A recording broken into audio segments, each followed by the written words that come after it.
All right, thanks for joining us for another edition of the Muscle Media 2000 audio tape interview series. And this month's guest is Mike Mentzer once again. And Mike, can you hear me okay? Yeah, I hear you well. Okay. I have to tell you, you were not the planned guest for this month's interview, but I got so much mail and I got so many responses from people who listened to our first conversation a couple months ago, and they had so many questions, and they were so excited about this this new training concept that, you know, it's kind of a popular demand type of issue. So here we are again. Right. Why do you think people got so excited from that first interview? Because I've never seen anything like it. Well, I have to say here too, I was more than pleasantly surprised by the response to that tape. While I had delivered the information in such a way to have a certain impact, the impact was much greater than I ever dreamed it would be, in terms of both volume and intensity of response. And I thought about it quite a bit, analyzed it from different angles, and found it quite fascinating, actually. It has been averred by too many people too many times, Bill, that all bodybuilders are dumb. A dumb person is one who doesn't know the truth if it slaps him in the face. The response to my tape proved that not all bodybuilders are dumb. In fact, they are far from it. Right. As clear as I was on that tape, it takes at least a fairly well-developed mind to follow the long trains of reasoning that I used. Many who responded couldn't clearly verbalize what it was they liked, but I realized in analyzing later on that what they were responding to were in fact their own values. Aristotle defined a friend as that other person, that one in whom we see ourselves. Those who responded positively to that tape value knowledge, science, reason, the mind, and human progress. Right. Well, that makes sense. You had some extraordinary cases of, excitement. I mean, yeah, as a matter of fact, I just talked to a guy this morning who claimed that since he first received that tape several months ago, he's listened to it at least 15 to 20 times, and that is not an unusual statement. I didn't keep an accurate count here, of course, but I've had so many people call me and tell me that they've listened to the tape at least a dozen times that I'm actually quite shocked. I've been joking about it now. I say, yeah, listening to Mike Mentzer is better than listening to Michael Jackson. Right. Some people had experienced fairly intense emotions and even grew almost lyrically mystical about it, claiming they became addicted to listening it, actually addicted to it, doing so at home, in the gym with their training partners, and in their cars on the way to work. Right. What they liked, actually, was the meticulous use of logic and the broad philosophical scientific context in which they heard bodybuilding, their great passion, discussed, and the crystal clear understanding, of course, which this helped them to achieve. Right. No, I think that there's something going on, and like I said, that's why, we're going to go back and we're going to go over some of the points that we talked about in the first tape in this interview, and we're going to, take it a step further. But it is fascinating, and I will admit that I didn't expect people to become, that outrageously enthusiastic about another. It caused a sensation of sorts. I was just dreaming the other day that it would be great if 200,000 bodybuilders could hear that tape. It would cause a dramatic revolution in the sport. Yeah, I agree with that, Mike. Many more people need to, get this information, but that's what we're trying to do with the tapes. And I'll tell our listeners, who are also Muscle Media 2000 subscribers, that there's an article about you that's pretty interesting in the next issue of Muscle Media 2000, and we hope to get your input on a regular basis so that we can share this message with more people about how to really train for size and strength gains. Can you tell me a little bit about where you think some of the ill-conceived ideas that are so, prevalent in weight training today came from? Yeah. As a matter of fact, this is an issue I've given some considerable thought to recently. Quite a few of the people who call me, Bill, are still reluctant to fully let go of what they used to believe about bodybuilding. they're having a little bit of a hard time fully accepting what they heard on the first tape, despite its clarity and logic. I tell those people that in order to be able to successfully discard from their subconscious all those ideas that are hampering them, clashing with these new ideas they heard on the tape, it might be beneficial if I pointed out to them where those ideas came from, the old ideas. Right. In fact, the basic premises which shape the thought and determine the actions of the vast majority of bodybuilders today, Bill, originated in the early part of this century with the man who was responsible for starting the weightlifting bodybuilding movement in this country, Bob Huffman. In the 1920s, Bob Huffman decided that he would manufacture and sell barbells. Of course, along with the barbells, he had to provide a training manual. Having but a fair to middling education, with little or nothing in the areas of science, philosophy, logic, Bob Huffman, like everybody else for whom that is true, was victim to the power of tradition.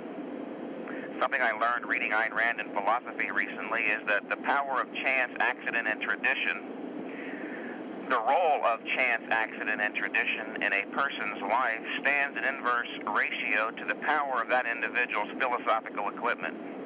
For those of you who really love the philosophy, and there were a lot of those, by the way. Bob Huffman was an old-fashioned, traditional kind of a guy. In our culture, the number 3 has a certain traditional magic. For instance, there's 3 square meals a day. There's 3 sides to a triangle. There's the Father, the Son, the Holy Ghost. Things like that. Traditional ideas. In formulating a training methodology, Bob Huffman said everybody train 3 times a week. Why not? It seems to be a number that works so well in so many other areas. The point here is that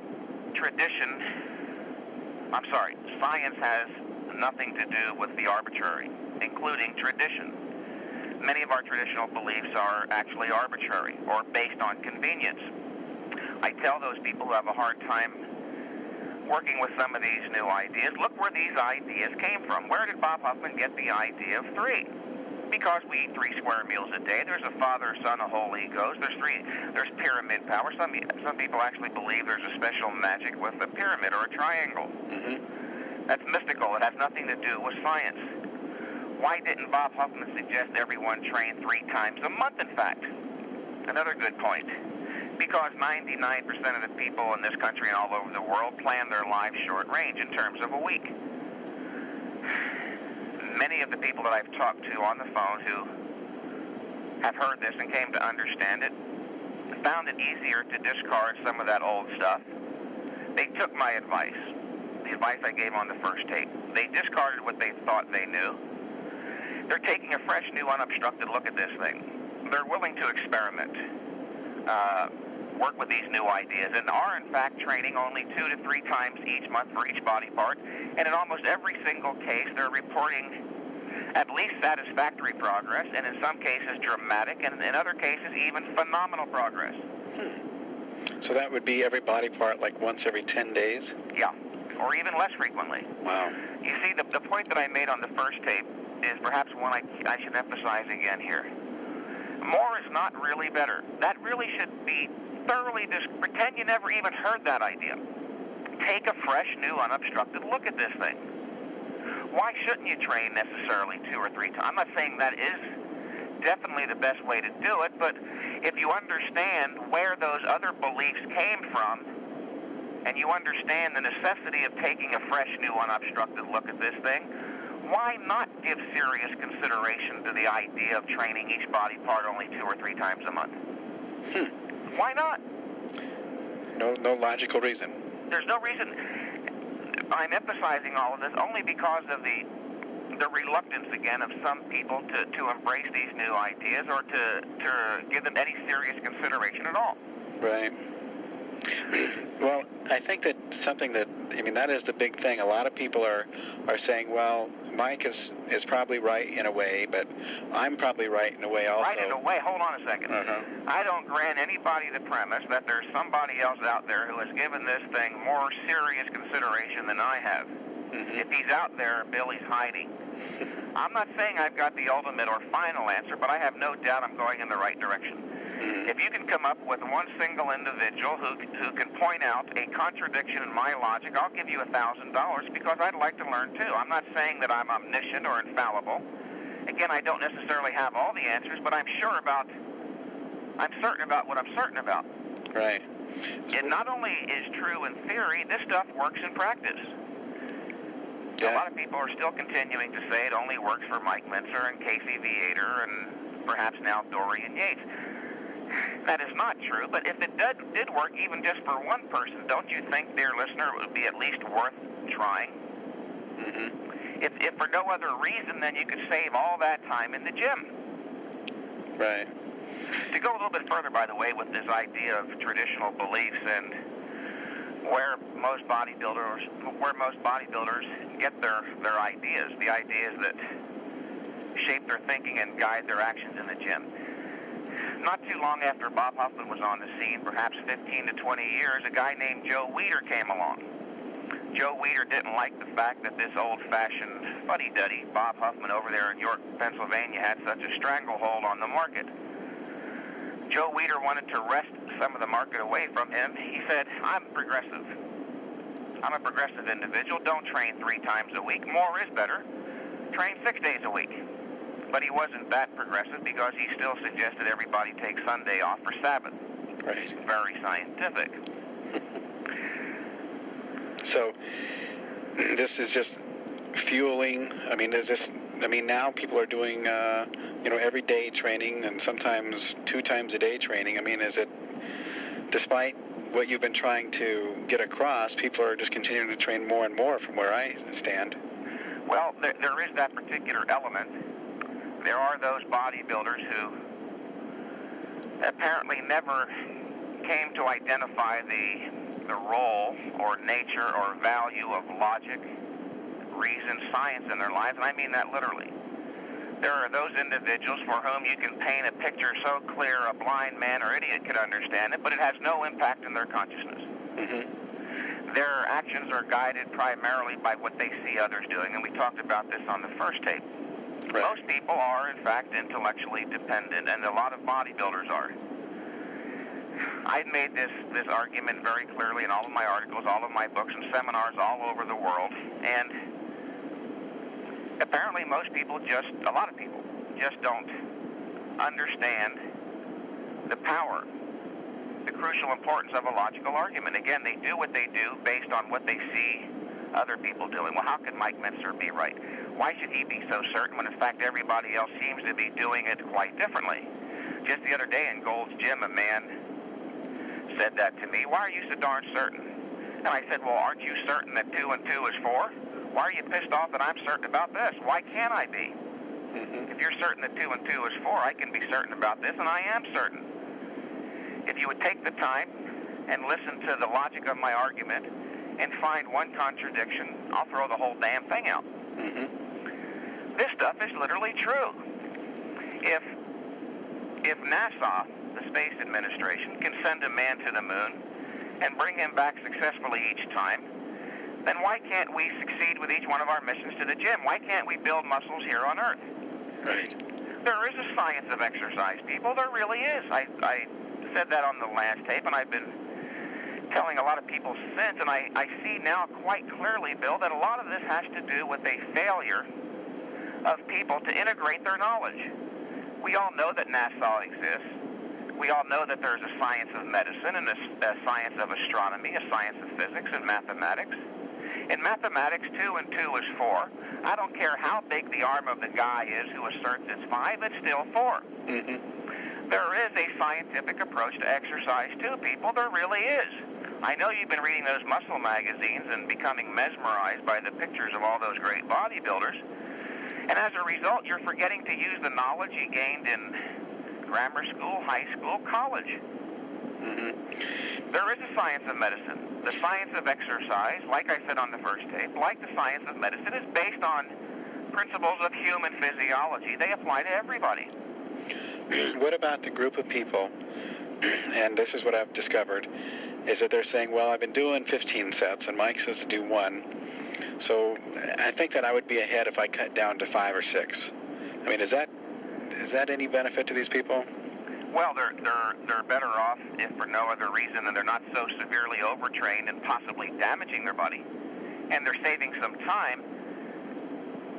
But they're missing one crucial point here. We're not just looking to do less or to do what feels just about right. What we're looking for here, Bill and listener, is the precise amount of exercise required. As I said on the first tape, too, science is an exacting discipline. A proper science of bodybuilding, therefore, should tell the individual exactly how many sets to do. The muscle magazines continue to advocate that everybody do 12 to 20. That's not very exact. Is it 12 or is it 20? It's not exact at all, and therefore it's not scientific. Science, as I said a moment ago, is an exacting discipline. Imagine we're down there with my favorite people, NASA, at Houston Headquarters Control, NASA, before a manned moon launch. And the director yells down to the end of the control module, "Hey, Fred, why don't you try throwing a blue switch this time instead of a red one? Let's see what happens." You think we'd ever get to the moon? See my point when I say science is an exact discipline? Perhaps a better analogy here is this. Bill, if you were going to go into surgery tomorrow, you would very much want your anesthesiologist to give you the precise amount of anesthesia necessary. Any more than that, you would grow toxic and possibly die. The point is this. The human being is a specific entity with specific characteristics and specific requirements. The key concept there is specific. I call my approach to bodybuilding, Bill, a rational approach. The basis of a rational approach to bodybuilding, or any other arena of human endeavor actually, is the recognition that only the specific appropriate knowledge can lead one to engage in the purposeful action required to successfully achieve a goal. I came to understand recently, during a period of more serious thought on this, that in fact the concept of specificity is the most important concept in science. The concept of specificity shapes and underlies the phenomena of rationality itself. Why is life today, Bill, and the 1990s so much better in so many ways than it was 50, 100, or 500 years ago? Because of science. Because of science. The purpose of science is to identify the facts of reality. From those facts derive a theory whose principles serve as a guideline for successful action. This is what I'm trying to get across to people.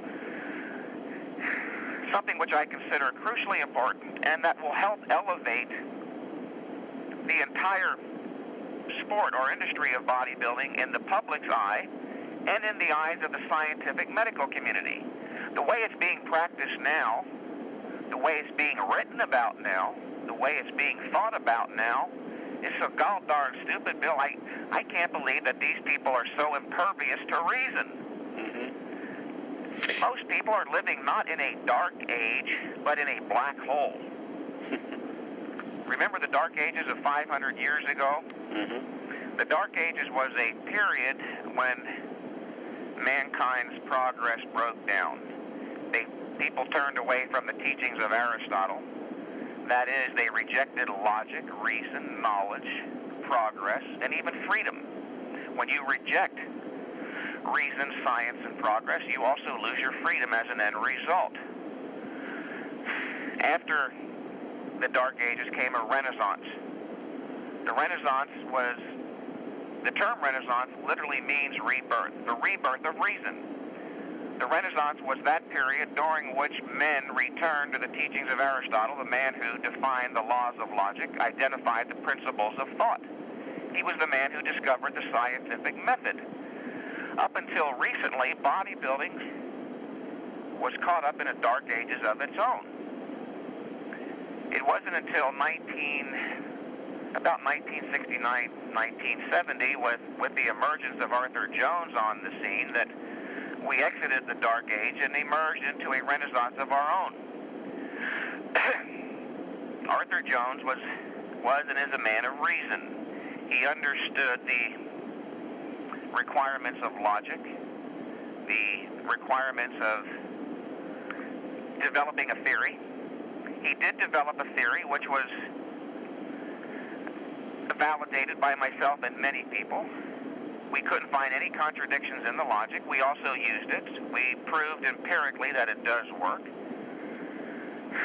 But as happened after Aristotle, the first Aristotle, his works were lost, and people did go into a dark age. Now, it's possible that the entire world of bodybuilding will fail to see the enormous importance of what Arthur Jones especially has contributed and what I'm attempting to perpetuate and expand upon by providing a broader philosophic scientific context within which to view bodybuilding.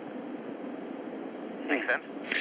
Yeah, it does. I mean, you talk about... I don't want to sound too professorial here, but this is obviously a subject that people value quite passionately. Mm-hmm. If they want to be assured of succeeding, then they have to acquire the specific appropriate knowledge necessary. Right. Now, you talk about the... I know that you've studied all the way... bodybuilding, way back, and I think you said one time it, really originated in ancient Greece. I mean, what is your... Well, that's something else a lot of bodybuilders don't know, and it's a very interesting point.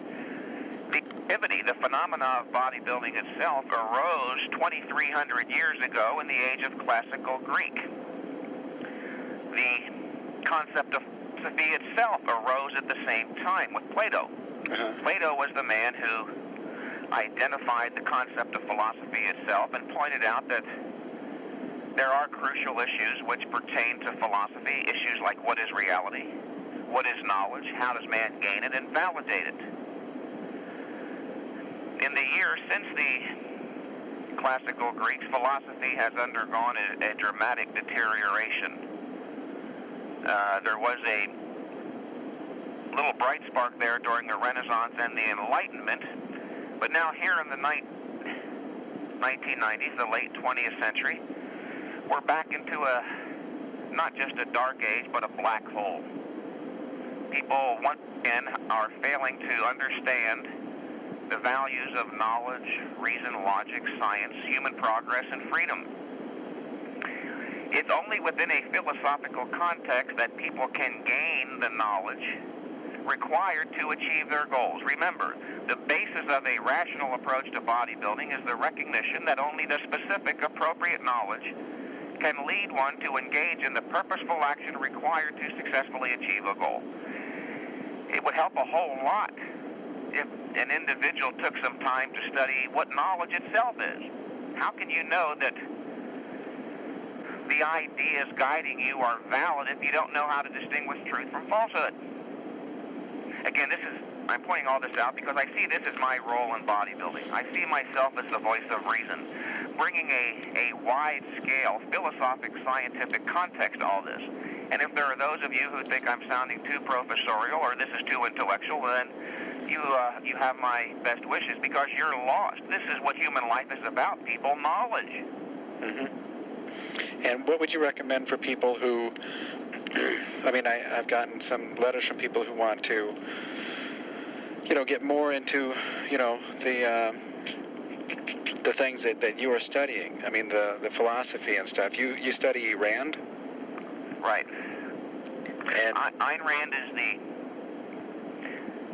not the only, but the major philosopher of the 20th century who has brought back to our awareness the crucial importance of Aristotle, the man who, again, identified the laws of logic, defined the principles of thought, discovered scientific method. He pointed out that man needs a method of cognition, a method of thinking. Logic is that method. Logic is a method for using your mind. If you don't learn how to use it, then you're going to be lost. You will be not subject, but victim to all manner of false ideas.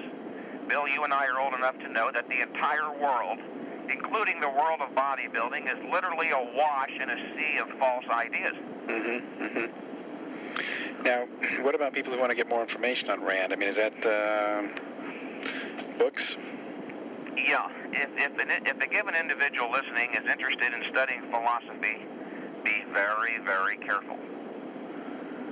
Ideas are crucially important. Ayn Rand pointed out that philosophy is the wholesaler of man's affair. Everything we're doing even now, Bill, is philosophy. Mm-hmm. A lot of it is explicit. It's clearly verbalized. Involved in what we're doing are a lot of implicit ideas. One of the most interesting one, which comes from romantic philosophy. We do love knowledge. Those listening to the tape do love knowledge. That implies that they value their life. If you value knowledge, then you value your means of survival, which is your mind. If you value your means of survival, then you value your life. This is how interesting philosophy can get. If you're interested, listener, in studying philosophy at all, be careful. Ideas are crucially important. The wrong idea can lead you down the wrong path, as happened in, of course, pre-World War II Germany. There was a reason why the Nazis took over. It was pointed out in a book recently by Dr. Leonard Peikoff, Ayn Rand's Intellectual Error, that before every dictator's takeover, that dictator undertakes a campaign to literally destroy the people's confidence in reason, in knowledge. Hitler literally hired a bunch of writers, a bunch of quacks to disseminate information whose ultimate purpose was to undermine people's confidence in their own ability to think and perceive reality. A dictator cannot take over in a country, Bill, where people are independent, i.e. know how to think for themselves. What is independence? In order to become an independent individual, you have to learn how to think so you can deal with reality successfully. Mm-hmm. People who are dependent are people who don't know how to think. Yeah, that's true. So be careful, people. That was my point. I would suggest rather than just jumping into philosophy blindly by caprice, you be very careful and start out with Ayn Rand. Just as there is and can be, Bill, only one valid theory of bodybuilding or one valid theory of medicine, astronomy, physics, it's also true there can only be one valid theory of life. Man's life, man himself has a specific nature. You can only formulate a valid working theory of life if you understand man's nature, and that was Ayn Rand's passion. Her passion was man's consciousness. She understood that man is in fact the divine spark in the great chain of being. Man is the highest of all living species. We are the intelligent, creative force in the world. Man said, let there be light, and now all we got to do is switch on a light. Mm-hmm. So, libraries? Yeah, her books can be found in libraries, but she's becoming quite popular, and her books can be found in most bookstores. She was, in addition to being a philosopher, Bill, a novelist, and her philosophy is contained in her novels. The two most famous being The Fountainhead, which was made into a movie at one time, and also Atlas Shrugged. Atlas Shrugged can appear a bit formidable to a beginner in this area. It's about 1,200 pages. So if you're interested, listener, in getting involved in philosophy and reading Ayn Rand, I suggest you start with one of her novels, The Fountainhead. In addition, what you might consider doing actually concurrently to reading that is reading one of her books of essays on philosophy. Probably the best place to start would be Philosophy, Who Needs It? A good question. Many people regard philosophy rather gingerly as nothing more than a bauble of the intellect, as Leonard Peikoff pointed out. In fact, it's the most crucial factor or power in human life. Think about it seriously. What is it that's guiding us today? What has allowed Bill Phillips to become more successful than so many other people? He's got a philosophy. He's identified the value of productive work, using his mind, searching for truth, learning how to distinguish truth from falsehood. That's his philosophy, whether he has stated it explicitly or just leaves it to being implicit. But I'm sure he has done that at different times, and all of you have listening to this tape. At some point in their lives, most people have identified the values of logic, reason, knowledge, progress, freedom. These are all ideas. The problem is, very often people identify those things, and then they're so caught up in the dramatic rush of events in their daily life, they fail to identify one crucial idea that would really help them in this area, and that is the importance of defining their philosophy. They go, yeah, okay, I like that idea. I understand knowledge is very important, but then they forget it, and they fail to take the time to study knowledge and find out what it's really all about. This is fascinating stuff. Philosophy is about ideas. What we're doing today, everything that we do on this tape, everything you did in your last tape with Brad Jeffries was an exchange of ideas. Ideas are the wholesaler of man's affairs. The efficacy of an individual's actions depend on whether or not his ideas are true or false, right or wrong, consistent or inconsistent, rational or irrational. How can you discover whether or not the ideas guiding you in your life are true or false, right or wrong? By studying philosophy. This is the purpose of philosophy, to define knowledge, provide man with a means of cognition or thinking, provide him with a means of distinguishing truth from falsehood, provide him with a means or a method of establishing the criteria of what he may rightfully accept as knowledge. This is the most crucial fact in human life. Do you think they would have gotten to the moon successfully if they hadn't taken ideas seriously? Science is not just something for people in white lab coats running around the NASA building or in medical labs. Science is a way of thinking. It's a way of understanding and feeling the world. You don't have to be a genius or a professional intellectual to do it. Philosophy is actually fun. The problem is that in most of our public schools, we are taught to associate learning with drudgery, boredom. Right. That's the problem. You have to reprogram your computer, people. You have to identify explicitly the value of knowledge in your life and make it fun. What could be more ingenious? What could be more exciting than waking up every day enthusiastic to go out there and look for more knowledge? Like the Buddha did. Remember the Buddha? Yeah. Phillips, I'll bet you, knowing you as little as I do, I'll bet there was a time when you read about the Buddha and you got excited. Yeah, no, I think you even identified with him. Right? Yeah, that's true. But you probably gave up on philosophy because, in fact, the Buddhist philosophy is a lot of hogwash, too. There are certain romantic elements to it. There is and can be only one valid theory of philosophy, and Ayn Rand had the greatest mind in the history of the human race. She thoroughly identified the value, nature, principles, role of philosophy in human life, and she has a lot of people in this world actually quite excited. Imagine that here in the 20th century, the greatest mind in the history of the human race came along and actually for the first time defined what knowledge itself is. She realized at one point in her life that she wanted to integrate as much knowledge into her mind as she possibly could. She was smart enough to realize that as a precondition, she had to know what knowledge itself was. That's really getting serious about thinking.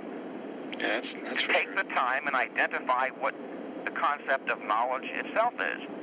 How can you know that you have valid knowledge in bodybuilding if you don't know what knowledge is? I hope this is not scaring anybody. This is supposed to be exciting. It's fascinating, and I'll say that again. It is absolutely gripping because, it's just something you don't hear from too many people. Not too many people have a real passion for knowledge, and Well, as I said on the first tape too, we live in a militantly anti-rational culture where people are actively discouraged from thinking. It's true. Why? Because many of our schools for the last 30 or 40 years have been using the teaching methods of John Dewey, the progressive education method. John Dewey was militantly anti-cognitive, anti-conceptual. He believed that teaching children to think was literally an unnatural burden. He believed that children should be brought to school to give free expression to their natural impulses, which is a bunch of garbage. Why should you let children who are already wild be left unrestrained and give vent to their so-called natural impulses. Beyond that, he said the purpose of education was to teach children to conform to society. And as Ayn Rand pointed out, what does that mean? To cruelty, injustice, murder, mockery, snobs, pretentiousness. That's what we see about us today in society. And even back then when John Dewey was advocating his theory, I came to find out recently, quite interestingly, that the man who funded the progressive education movement in this country, the man who gave a tremendous impetus to John Dewey's educational movement, was David Rockefeller, whose purpose is to start a one-world government. Now remember, John Dewey's philosophy is militantly anti-cognitive, anti-conceptual. He literally didn't want to teach children to think. He wanted to stultify their minds, hamper, cripple them as much as he possibly fucking could, so that possibly David Rockefeller could take over the world. Remember, Hitler wasn't the first one to use this, but Hitler raised it to an art form.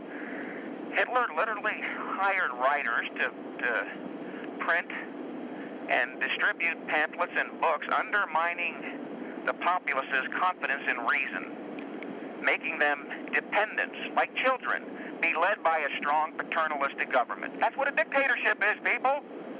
This stuff is starting to scare me a little bit because I see it so darn clear.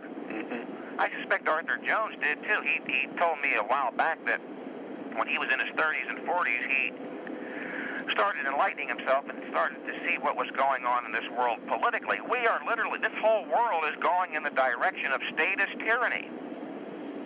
How is it to be achieved? Through philosophy, by undermining people's confidence in the power of their own minds. Don't think for yourself. Be led by a strong paternalistic government. Right. So, of course, philosophy, as important as it is in helping an individual decide on what kind of a bodybuilding routine to perform, it has social implications. Yeah, that's for sure. Most people, how are you going to know what's going on in the world if you don't know what's going on in the bodybuilding world? And most bodybuilders don't know a damn thing about bodybuilding. This scares me a little bit. Most bodybuilders passionately value this thing, Bill. You know that. They're so darn fanatic, it's almost funny. In one sense, it's actually kind of endearing because they're so romantic about it. They so much value their lives. They want to achieve goals. Right. But they don't know how to think about it. If they haven't learned how to think about bodybuilding itself, do you think they've taken the time to look out into the world around them and learn to identify what's going on out there either? Yeah, no. This is what happened to the people in pre-World War II Germany. That's how they got led into fascism and Nazism. They couldn't identify what was going on before it was too late. You see this? Oh, yeah. No, I see what you're talking about. If you find this boring, dear listener, then you have my best wishes again, because we're talking about life here as well. Yeah, no, I agree with you 100%. But and all of this, even if you forget about it 10 minutes from now, it'll come up in your minds again.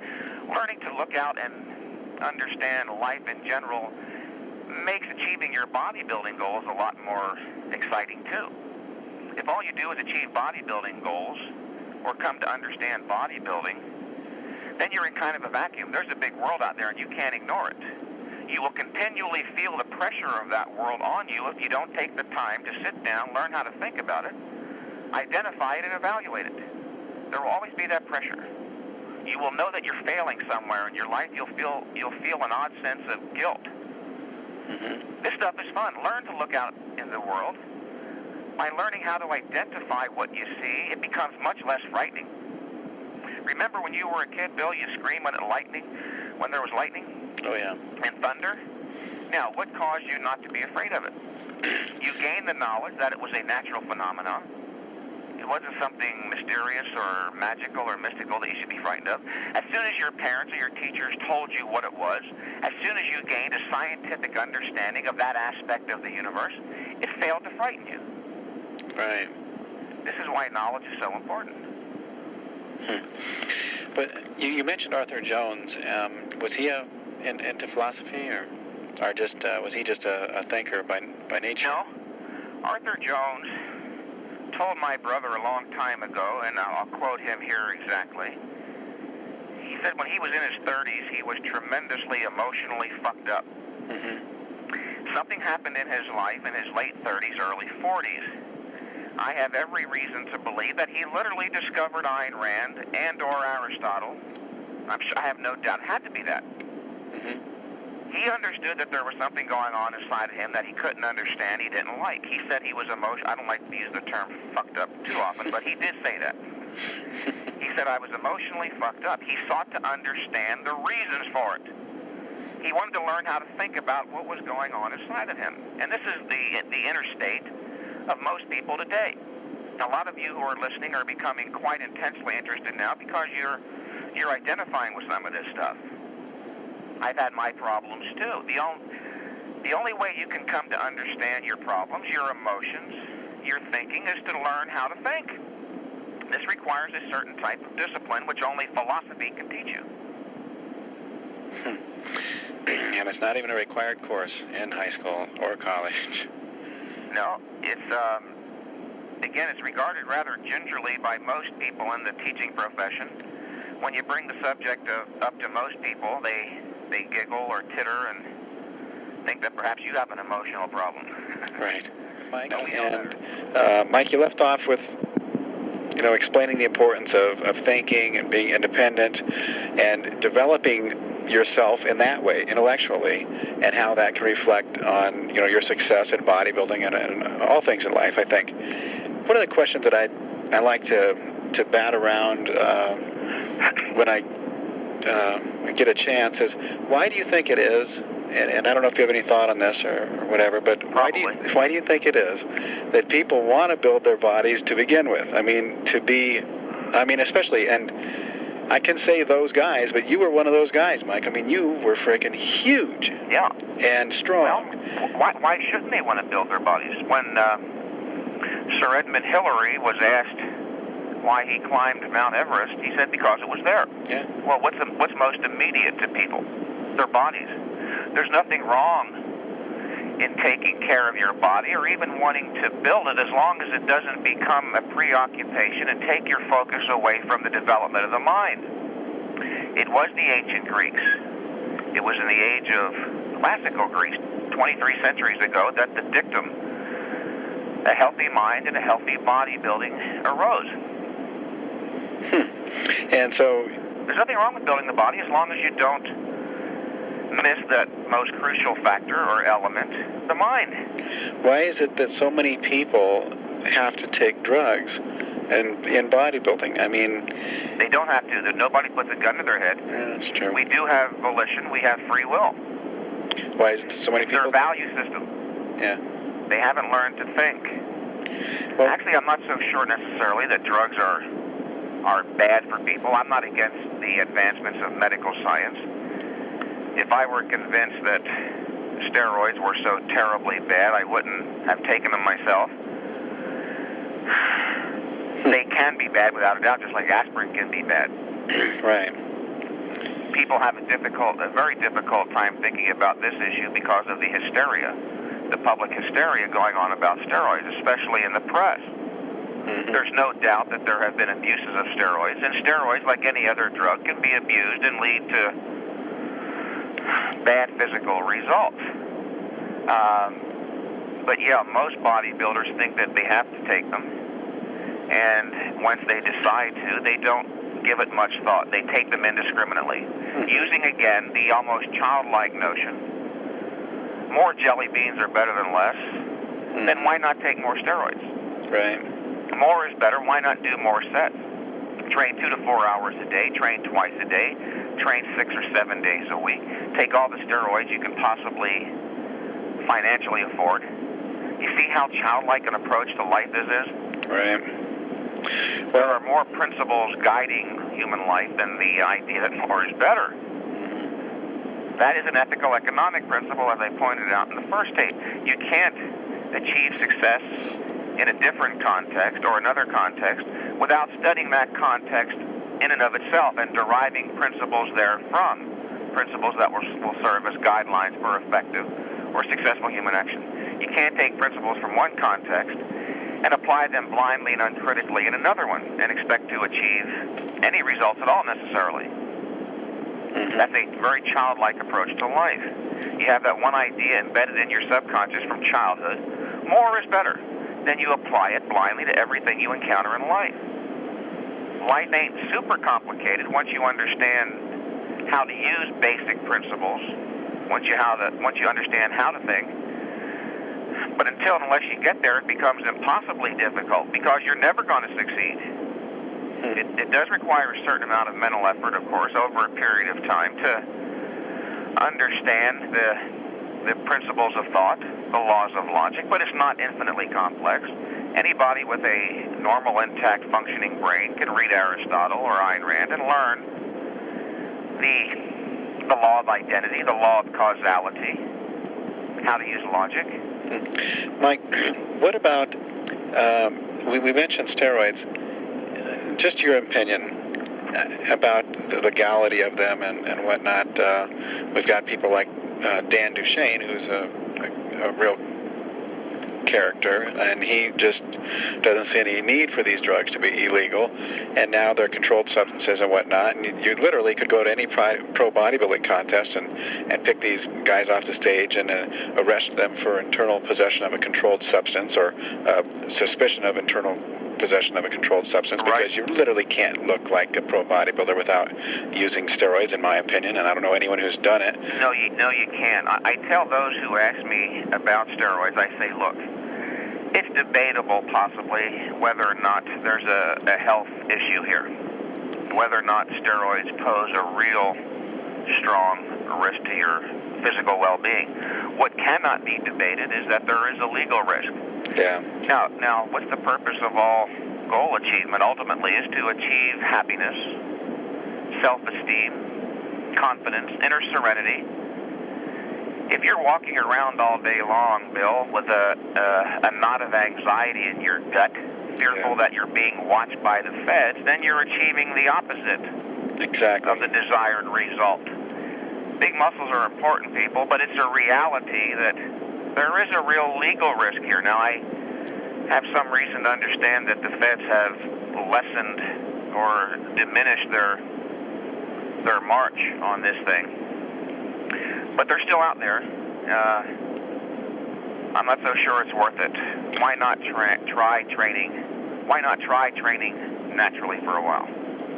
Well, I'll tell you, that's the thing that I really try to get across to the people that I know and the people that read the magazine is it is debatable, in my opinion, as to what the risks are for the proper use of anabolic steroids in normally healthy people. But it is not debatable in any way, shape, or form that if you get busted with these things, you're going to be miserable. Without a doubt. And I know dozens, not just one or two, but I know dozens of bodybuilders who have gone to jail or who are in jail for being involved in anabolic steroids. And well, I see it even now. Of course, working in Gold's Gym, I see and hear all manner of things. I hear bodybuilders talking about buying and selling drugs all the time as if they had never heard of these other guys getting busted. Some of these guys are actually quite innocent, decent people. Absolutely. They have decided that taking drugs does not pose a serious enough health threat to deter them from taking them. Right. So they decided to do it. But they continue to overlook the legal risk, and sometimes I have to giggle and kind of marvel at their innocence and ignorance. These feds aren't joking. Yeah. They will put you in jail. It's not just a threat. Yeah. As Bill Phillips just said, dear listener, dozens of people have been put in jail. Some of these people are innocent, decent, upstanding people. Family people, guys with college degrees and real-life careers. I mean, all of a sudden, next thing you know, you've got shackles on and you're sitting in a cell. Now, what was that one issue I brought up earlier? When people don't know how to think, when they don't take the time to sit down, look out into the world and identify and evaluate what's going on, which is something you can't do, by the way, if you don't have a sufficiently developed conceptual faculty. You have to have the concepts, the ideas, the words necessary to identify and evaluate the facts. Then what happens? You're opening up the path to any dictator who wants to come in and tell you what to do. Yep. And that's what's happening. We are progressively losing our freedoms, without a doubt. Now they're going after the supplement industry. Right. As I'm not a fan of nutritional supplements, but I would fight to defend their right to sell that stuff. Right. I think people should be informed about which ones to take and not to take if they need them at all. But the government has no right to legislate our lives. Who is the government anyway? Their track record ain't so great. They ain't the greatest thinkers in the world. Right. What about, you brought up supplements. Why don't I ask you a question that people would ask if they had the chance is, Mike, have you ever used any supplements, vitamins, protein, and do you recommend them to the people that you train one-on-one down at Gold's Gym? When I was quite young, when I first started bodybuilding, I, like most people, read muscle magazines as if they were sacred scripture. I fell for their advertising blandishments, hook, line, and sinker. I took every protein powder, vitamin you can think of. I can remember, my brother and I bring this up occasionally, and we laugh about it. Remember the stuff Huffman used to sell called protein from the sea? That was probably before my time, actually.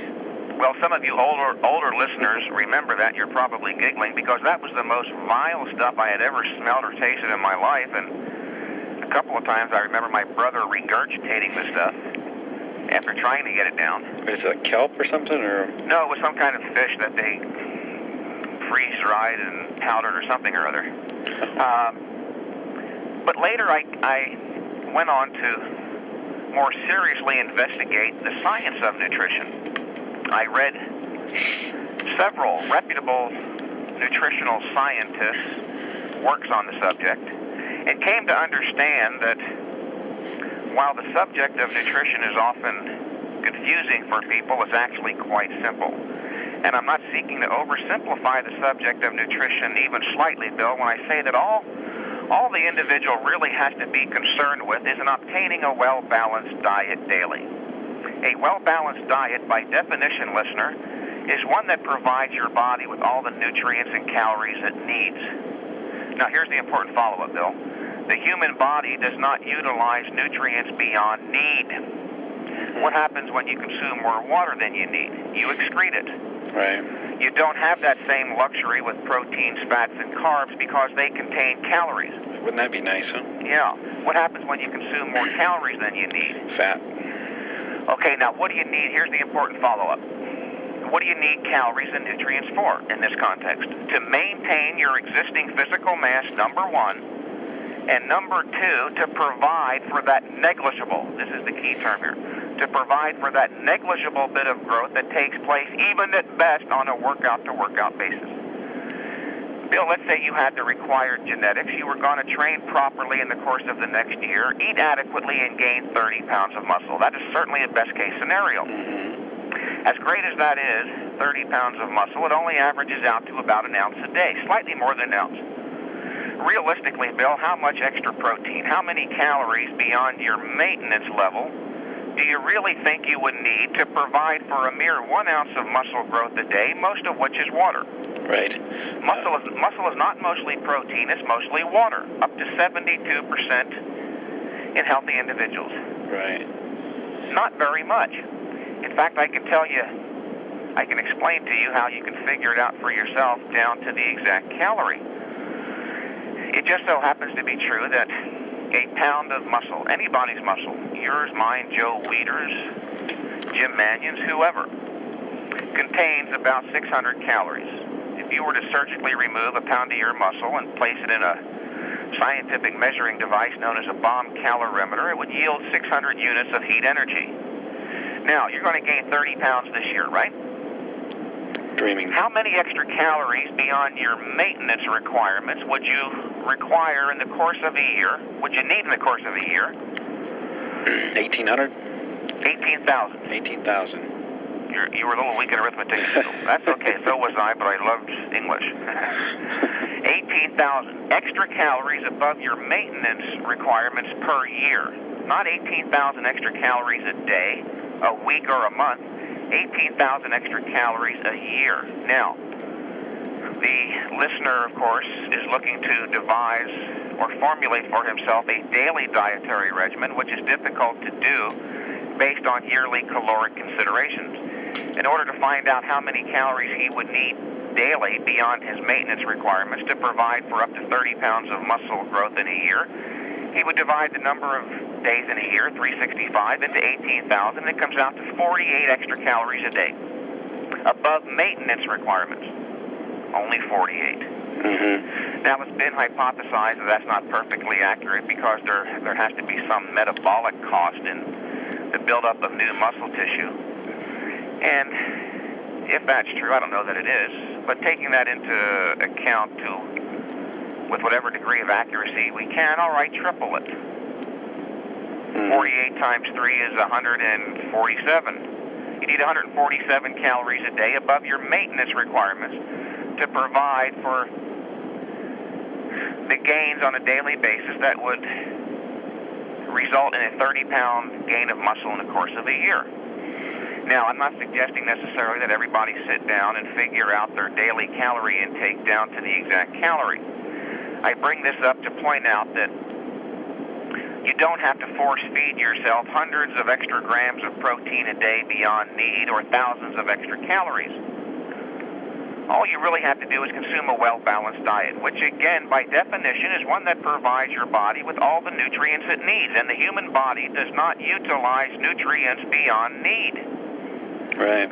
If you needed 25 milligrams of vitamin C a day, for instance, and you were to take a vitamin C supplement that gave you up to, let's say, 3,000 milligrams a day, that would not force your body to utilize even one more milligram than it needs, or 26. The concept of need is crucially important in the context of both nutrition and training. An individual should not train beyond need, Bill. Remember, we're looking for the least, the precise amount necessary. Any more than that is overtraining. Mm-hmm. Likewise, the individual should not consume calories and nutrients beyond need. Now, what does he need those again for? For maintaining his existing physical mass and provide for that little bit of growth that takes place even at best on a workout-to-workout basis. And even at best is negligible. You're not going to gain 5 pounds a week or 20 pounds a month in most cases unless you're grossly underweight to begin with. At best, you're going to gain probably 30 pounds of muscle in a year. The average bodybuilder would probably be more realistic to expect to gain 10 to 15 pounds of muscle in a year, which actually ain't bad. Some people scoff at that. They think it's perhaps not even worth considering, when in fact it's a considerable amount of tissue. Take a moment, dear listener, and visualize sitting in front of you on your dinner table a single individual 1-pound beefsteak. You know how big a single pound of steak is. Now imagine 12 of them. That's a lot of muscle. Mm-hmm. Now take 1 pound and put it on your left pec. Take another pound and put it on your right pec. Mm-hmm. If you were to sustain that rate of growth, 12 pounds a year for 2 years, of course, you'd end up with 24 pounds of muscle. Imagine 24 individual 1-pound beefsteaks sitting in front of you on your dinner table. That's a lot. That's for sure. Now, interesting to note here, most bodybuilders, Bill, are already grossly overnourished. They're getting a lot more protein than they need for maintenance or growth, more vitamins, more minerals, more carbohydrates, and they're still not growing. Right. This is a clear indication that nutrition is not the problem. If you're overnourished, by definition, you've covered all your nutritional bases. You're overnourished. What could possibly be missing? Now, if you were to point this out to most bodybuilders, it would have little impact on their consciousness. They seem to be running around with some fuzzy notion that they're missing some magical supplement or magical combination of nutrients. If you're overnourished or even just well-nourished, consuming a well-balanced diet, then you've covered all your nutritional bases. What could you possibly be missing? See my point? Mm-hmm. So where do you think the concept of this high-calorie force-feeding thing came from? A guy named John Perillo, apparently, who a while back made the capricious assertion that there is no such thing as overtraining, only undereating, which is ridiculous. Yeah, I read that. His approach to bodybuilding, by the way, is the antithesis of mine. I call my approach a rational approach. With a rational approach to bodybuilding, you understand the crucial significance of the concept need. The concept of need is of crucial epistemological importance, which means intellectual or logical importance. If you don't understand the concept of need, you can't formulate a proper theory of bodybuilding, of training and nutrition. You should not train beyond need. If you do, you overtrain and lose muscle. Right. If you eat, consume calories and nutrients beyond need, you grow fat.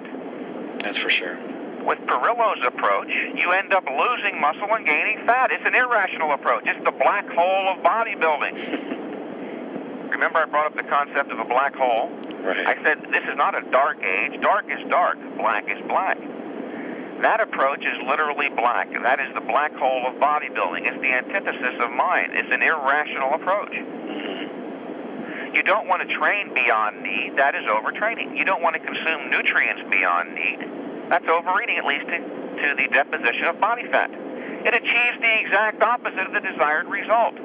That's for sure. That idea contradicts every well-established fact in this context, in the context of building a better body, using weights, and eating an adequate, well-balanced diet. If you were to go to medical school or college to study nutritional science, you would understand, you would come to understand, you would learn what I stated to you at the outset of this portion, that all the individual really has to be concerned with regarding nutrition is in getting a well-balanced diet every day. This is something you probably learned about, as I did, Bill, and many of the listeners in high school. Our high school health teachers taught us that we should get well-balanced diets. It was determined at the end of World War II by the U.S. Department of Agriculture, presumably an unbiased, objective organization with no vested interest in hawking nutritional supplements to the unenlightened, by the way, that a well-balanced diet could be obtained by the individual consuming a certain number of portions each day from the four basic food groups: cereals and grains, fruits and vegetables, meat, fish and poultry, milk and dairy products. Mm-hmm. If an individual is overnourished and he's not making progress, then it's obvious nutrition ain't the problem. The problem is lack of a proper training methodology. In fact, most bodybuilders have this reversed. They have failed to understand the actual relationship between training and nutrition. They have it reversed. Training is the first requirement, not nutrition. Right. It is only within the context of first having stimulated growth through proper training that nutrition then becomes a consideration. Absolutely. You can take all the amino acids or Metrex or vitamins or whatever else they're selling here these days. I don't care how much you take, in what quantities. You could consume the greatest diet in the world, figured out by the most sophisticated supercomputer. If you don't give your body a good reason to grow, if you don't enact the necessary causes, those causes required to set the growth process into motion, and if you don't properly regulate the volume and frequency of your training so that you're not preventing the body from producing the increase, then it doesn't matter what you eat. Right. Or what you don't eat. It doesn't matter. Training is the first requirement. Nutrition is only a secondary factor. Right. Yeah. Now, I think that's one of the things we're trying to get across in Muscle Media is that we've never touted one of these high-calorie diets. We continually try to deprogram these people who believe that the more they eat, the bigger they're going to get. And one of the things that they're onto is that they haven't seen any change in their bodies for so long. They go on one of these high-calorie diets, and they notice their, clothes are tighter. And they go, this is really working for me. And it's like... They're getting fatter. It can be years. Sometimes it's months. Sometimes it's just a few days. But oftentimes it's several years before they really realize that they haven't gained any muscle, that the only difference in their body is that they've gained fat, and they look much worse when their goal was to look better. Right. And I think we're trying to help people learn that through Muscle Media. Another thing we've also constantly emphasized, another thing that Dr. Conley started in the magazine is making it patently clear that without the proper training stimulus, no adaptation will occur of any kind. The greatest anti-catabolic is not overtraining. Yeah, I agree. I agree. We talk about limiting catabolism and cortisol in the body to try to let the muscle tissue grow and not be broken down, and that is an excellent point. The greatest thing that you can do to prevent catabolism, cortisol elevations, is to not overtrain. Not overtrain. Yeah. Overtraining, I'm beginning to see, Bill, is the most crucial issue in bodybuilding and actually all athletics. Mm-hmm. A lot of exercise physiologists have expended an enormous amount of time and energy looking to discover the stimulus, to discover and understand the nature of the stimulus responsible for inducing muscle growth beyond normal levels, but they spent a lot less time, not sufficient time, studying the importance of regulating the volume and frequency of training so that the individual doesn't overtrain and thus prevent the body from producing the increase. Right. You have to understand that the workout doesn't produce the increase. As Arthur Jones pointed out brilliantly years ago, the only change that a workout can produce is an injury. Yeah. If you impose upon your body a force greater than the structural or integrity of the body can withstand, an injury will be produced. Mm-hmm. The body produces the growth during the rest period. Right. It only stands to reason if the rest period is not sufficiently long, i.e. if there are any more sets or any more workouts conducted or performed in a given unit of time than required to stimulate the increase. To that extent you overtrain, and to the extent that you overtrain, you will hamper and possibly prevent the production of the increase. Right. The body produces the increase after the workout, but that takes time. It doesn't happen in 5 minutes. Mm-hmm. Proper training methodology is the most important thing by far.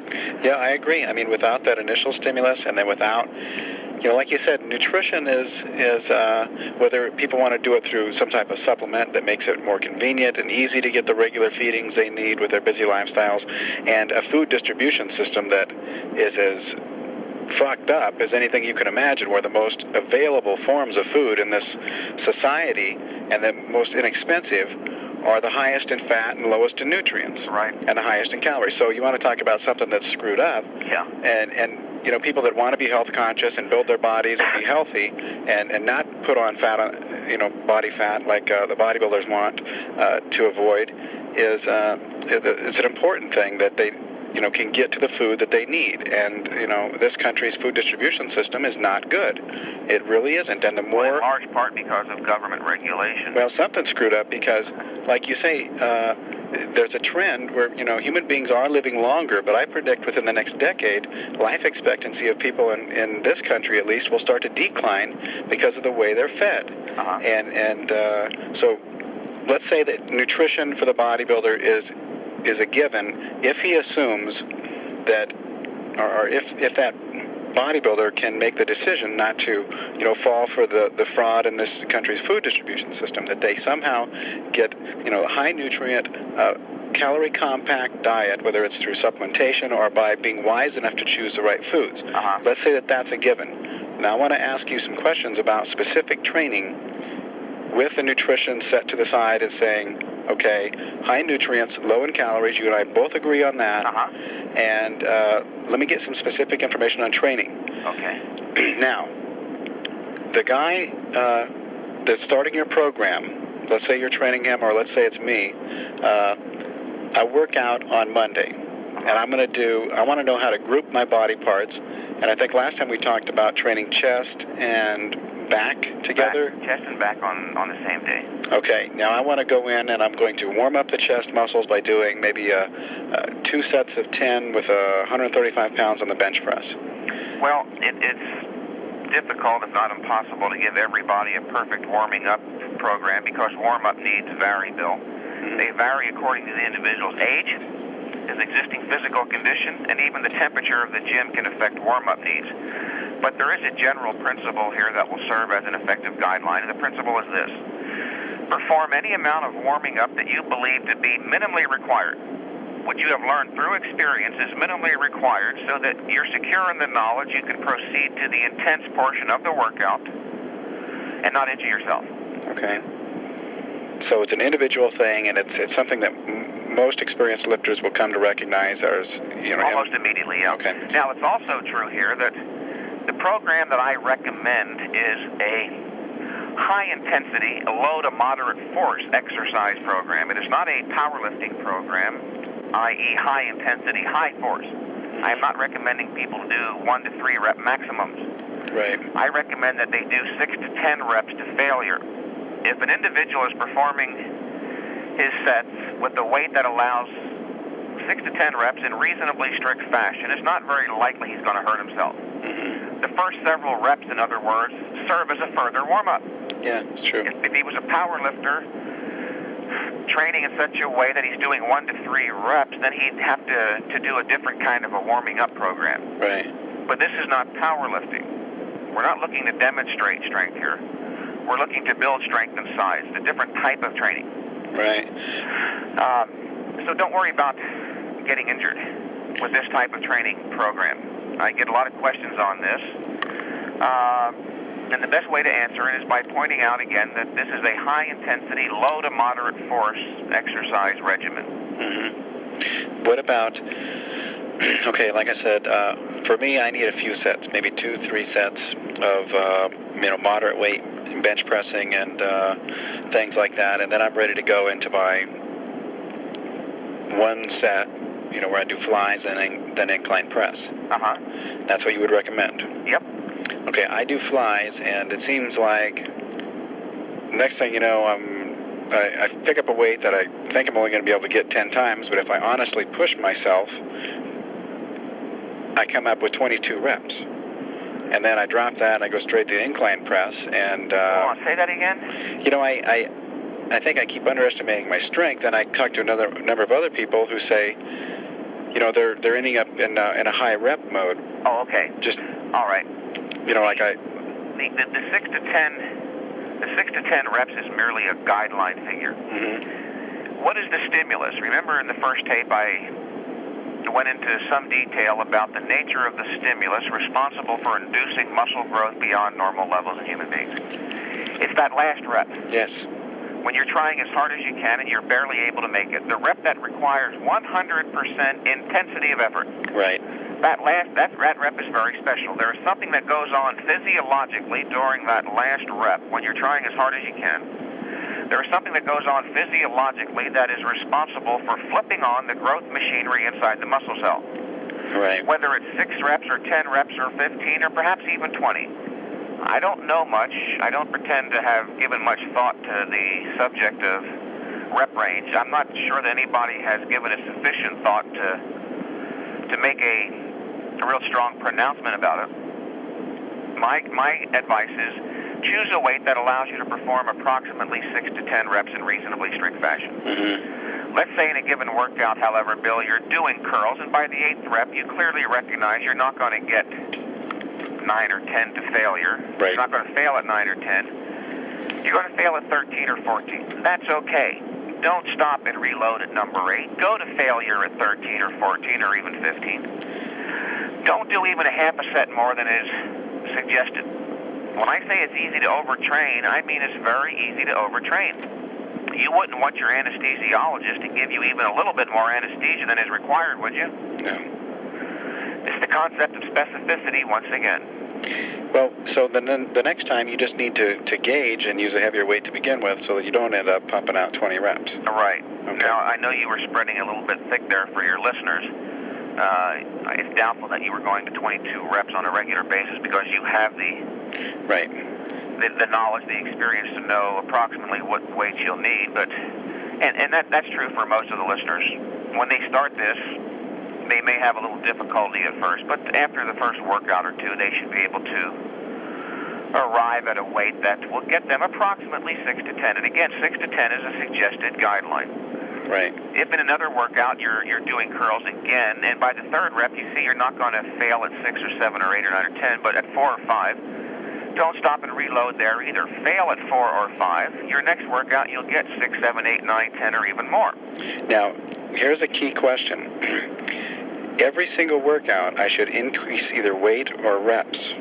Right. And what if I can't? Then you're doing something wrong. If you're not making progress, there's a reason, like there's a reason for everything in this universe, including lack of bodybuilding progress. If you're not making progress, then you're violating either one, two, or all three of the principles of the theory of high-intensity training, the one and only valid theory of productive bodybuilding exercise.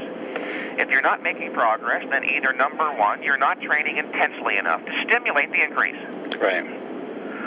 And or number two, you're doing so many sets, and or number three, so many workouts. Your workouts are not brief and infrequent enough.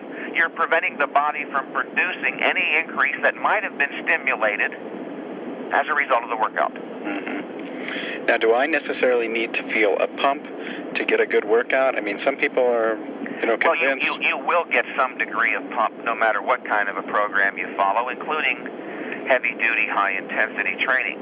I have had quite a few people report to me that they actually get a better pump. Mm-hmm. Because their body's nutritive equilibrium is not so upset by the gross overtraining, they tend to store more glycogen in the muscle, or keep more glycogen stored in the muscle with this type of training, and that's an important factor in the pump.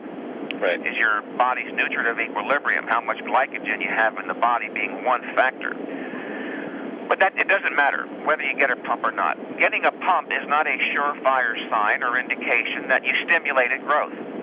If it was, Bill, then most of the bodybuilders who have been around for some time all of them would have 22-inch arms or more, because all bodybuilders get pumped every time they work out. Almost. But they don't grow every time they work out. Okay, so I don't need to watch for a pump to know that I've got enough exercise. Because a lot of bodybuilders go to the gym and I get that a lot. Let me elaborate on that just a little bit for the listener, because I get it from so very many people. The pump is only temporary. Mm-hmm. The pump is nothing more than the mechanical pumping of the blood and fluids into the muscle. They get into the muscle faster than they can exit. It feels good. You are bigger temporarily, but it goes away. Getting a pump is not necessary to stimulate muscle growth. There is something that goes on neuromuscularly on the last rep of a set carried to failure, which is very special. There is something that goes on physiologically once again in that particular phenomenon that is responsible for flipping on the growth machinery inside the muscle cell. It has little or nothing to do with the pump. Right. I see bodybuilders get pumped all the time. I see very few bodybuilders who grow all the time. Right. If getting a pump was a surefire sign of growth stimulation, every bodybuilder in the world would be spectacularly successful, because they all get pumped, sometimes a little bit better than others. Right. Yeah, I agree 100%. Now, what about soreness is another thing that bodybuilders are often watched for to try to measure. I get pretty sore after these one-set workouts. Is that a good sign, or? That's another. Well, here we're talking about feelings, an interesting philosophical phenomenon.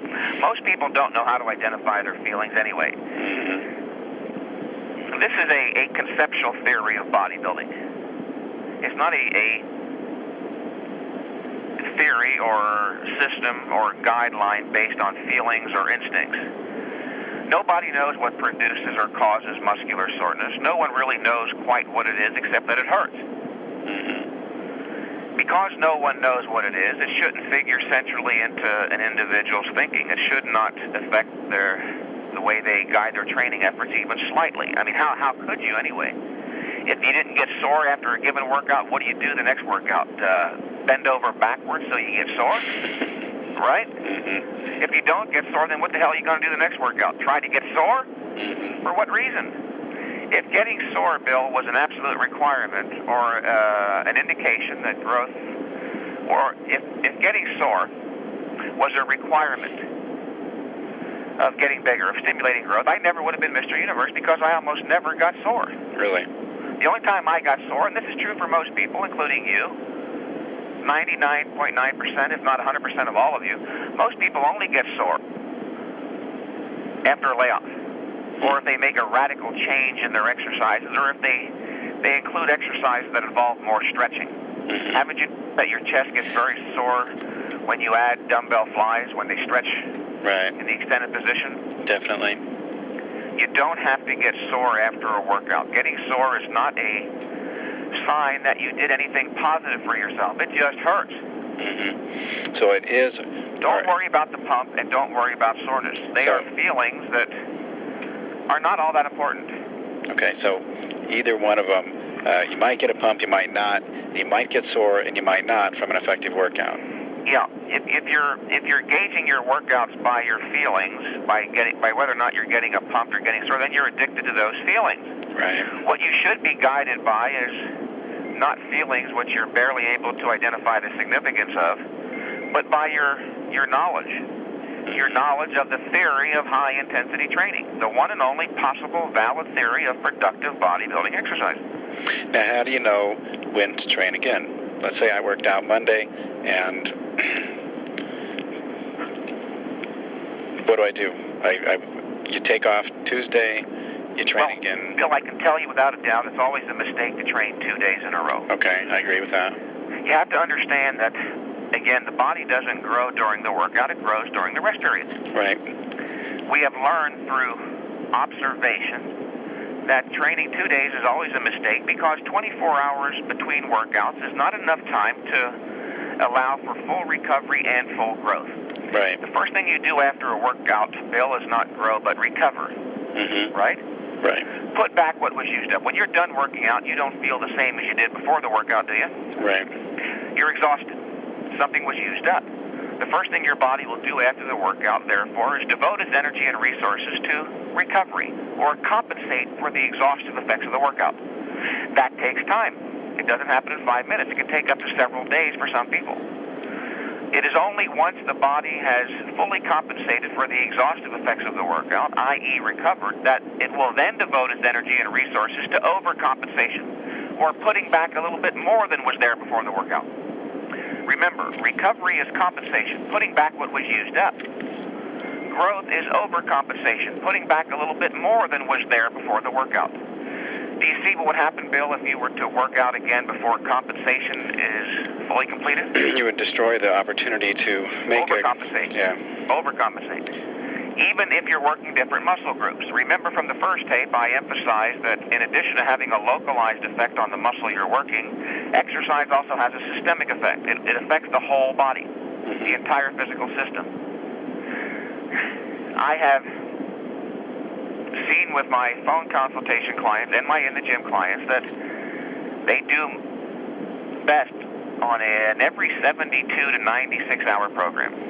Okay, so I can train my chest on Monday, then again on Friday, or wait a minute. No. You would train your chest and back on Monday. Okay. Take Tuesday and Wednesday off, and on Thursday, and on an every 72-hour program, you would do your shoulders and arms. Right. Then you would take Friday and Saturday off, and on Sunday, train your legs. Okay. Now, the next week, Bill, you would not train Monday. You would take Monday and Tuesday off, train Wednesday. Right. Every 72 hours. Breaking the body up into 3 groups. Right. That's just one way to do it. Now, I don't have everybody doing this. There are those individuals, remember, that don't tolerate high-intensity exercise as well as others. Mm-hmm. In those cases, especially, overtraining often results from overlapping. When I see certain individuals not making satisfactory progress on the program I just recommended, I eliminate as much overlap as I can. I'll take the shoulders and arms out of the program entirely, consolidate it into a basic compound exercise routine, focusing on the major muscle groups, the chest and the back, and the legs. Mm-hmm. The chest work indirectly and even directly stimulates the shoulders and triceps. Right. And the back work does the same thing with the biceps. Right. I have had clients that have made better progress with their shoulders and arms after eliminating specific exercises for those areas. Remember, overtraining is often the result of overlapping. When I say it's easy to overtrain, I ain't joking. Right. I used to say years ago, Bill, that high-intensity, heavy-duty training was like going out into the intense August sun. You'll get a suntan every time you go out, but even 1 minute more exposure than required or needed. Remember the importance of the concept need. 1 minute more than is needed, you'll get a sunburn. Then I came to understand a few years ago that I was wrong. It's more demanding than high-intensity sunlight in August. It's more like than going out into the intense August sun with the sun 5 million miles closer to the Earth. Right. Do you see where that would necessitate a reduced volume and frequency of exposure? Yep. Now, just recently, I amended it again, and I'm not spreading it thick here to make a point. High-intensity, heavy-duty training, weight training in general, is not like going out into the intense August sun. It's more like jumping into a fire. It'll warm you up, but 1 minute more exposure than required, it'll burn you. Mm-hmm. You got to be careful with this stuff. Remember, science is an exacting discipline. You wouldn't expect the director to yell down to the end of the control module down there at Nassau to throw a blue switch instead of the red one. Right. You wouldn't want your anesthesiologist to give you any more anesthesia than is precisely required. What we're looking for here is the exact, the precise, the specific amount of exercise required. Any more than that is overtraining. Right. Well, Mike, I'm getting the flash from the tape. We're getting ready to run out of time. Again, I think we're going to end up doing part 3. Okay. I enjoyed it again also. I'll tell you what. I'll tell people in the Audiotape summary how to get your books. Okay. They should really get the whole course. You have the nutrition book, the heavy-duty book, and a training log. We didn't even get to talk about how important it is to keep a training journal, but they can read about that in your book. And article coming up in the next issue of Muscle Media 2000. I would also like to add real quickly here, my thanks to you and to the scores of individuals that were so enthusiastic in their response. The ones who wrote me letters, sent me faxes, and called me to, if not get a phone consultation, then to let me know how much they appreciated that first tape. It was Right. much appreciated. They're a good group of people. I really know that they are a good group of people. I've had the opportunity to meet some of them, and They I'm glad. prove beyond a shadow of a doubt that bodybuilders, not all bodybuilders are dumb. Right. At Muscle Media 2000, we're always glad to hear from you. Write to Muscle Media 2000 at Box 277, Golden, Colorado, 80402-0277. Or call our customer service department in Golden, Colorado at 1-800-615-8500. Okay, I hope you guys enjoyed this episode. There's plenty more from the Muscle Media 2000 audio tape series that I have to get through. But before we do, next week's video is actually going to be covering a contest from the 1970s. And this time I'm going to stray away from the professional league, and we're going to cover an amateur contest. Don't forget to like this video, subscribe to the channel, and if you'd like more bodybuilding content, check out my Instagram page, and that's @RetroMuscleMags. Okay, see you guys next week.